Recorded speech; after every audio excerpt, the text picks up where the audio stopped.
Hablemos de contraportada con el maestro Alfonso Zárate.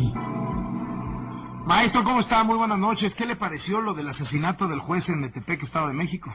Muy preocupante, Carlos, porque yo creo que, bueno, siempre un homicidio envía un mensaje muy perturbador, pero adicionalmente porque se trata de un juzgador. Y en ese sentido, este crimen interpela al Poder Judicial, cuya independencia pues es una condición indispensable para un Estado de Derecho. Y me parece que un crimen como este puede tener el efecto de intimidar a muchos juzgadores, sobre todo aquellos en materia penal que llevan expedientes que involucran al crimen organizado. Y un dato que me parece una paradoja, una coincidencia. Ayer mismo, con unas horas de diferencia, se comete este crimen que registraron las cámaras de vigilancia y el presidente Enrique Peña Nieto inaugura la 59 reunión anual de la Unión Internacional de Magistrados, en la cual el presidente subraya los avances en materia de procuración y de administración de justicia. Yo creo, Carlos, que dos de los males que más lastiman al país son la corrupción y la impunidad.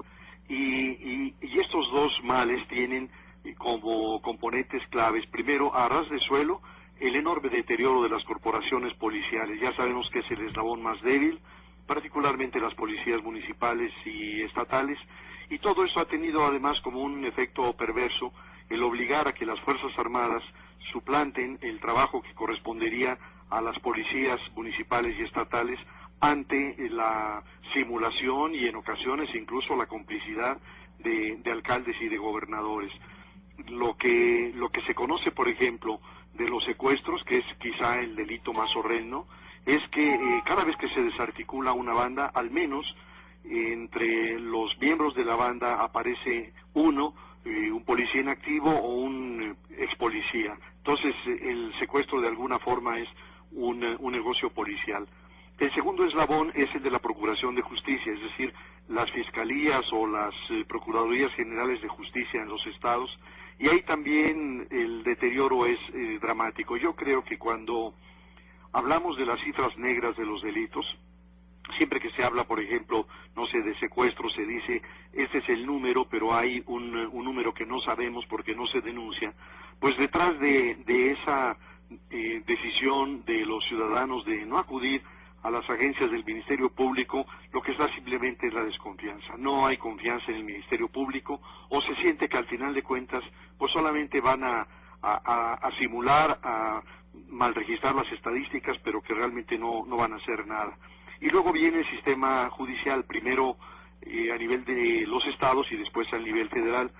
Y yo creo que la mayoría de los jueces y de los magistrados son honestos, pero creo que también son muchos, quizá demasiados, los que venden sus resoluciones, los que amparan y exoneran a narcotraficantes, a secuestradores y a depredadores que se han enriquecido desde los cargos públicos. Un caso muy relevante es el del Michoacanazo, en donde todos los detenidos que, según la Secretaría de Seguridad Pública Federal, formaban parte de esas redes políticas de protección a los criminales, quedaron en libertad.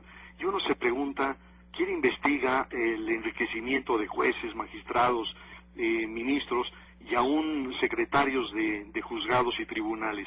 Y bueno, finalmente en esta cadena de corrupción e impunidad pues está el sistema carcelario, que en mi opinión, más que instrumentos para la regeneración de los delincuentes, son verdaderas escuelas del crimen. Hemos sabido de muchos casos en donde criminales de distintas especialidades, por decir algo, secuestradores como el mochaorejas con narcotraficantes, se conocen en el centro penitenciario y a partir de ahí comparten experiencias y potencian la criminalidad. Entonces, bueno, regresando a este crimen terrible del día de ayer, el periódico La Razón publica hoy una nota firmada por Carlos Jiménez, en la que informa que el juez Bermúdez, quien tenía apenas 8 meses de estar adscrito a este juzgado, había presentado una queja ante el Consejo de la Judicatura Federal por presuntas irregularidades de su antecesor, Jorge Arturo Porras Gutiérrez, y la esposa de este, que fungía en el mismo juzgado como actuaria, de nombre Mayumi Guadalupe Sánchez Torres, quien, al igual que un chofer adscrito al juzgado, visitaba en diversos momentos a reos en el penal de máxima seguridad del Altiplano sin que hubiera motivos para hacerlo. Esa es una línea de investigación. Las otras quizá explorarán los expedientes actuales y pasados que hayan sido sometidos a la decisión del juez asesinado.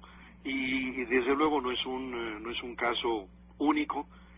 A mí me parece que este crimen evoca el asesinato de dos magistrados, Jesús Alberto Ayala Montenegro y Benito Andrade Ibarra, que ocurrió el 11 de noviembre de 2001 en Mazatlán, Sinaloa.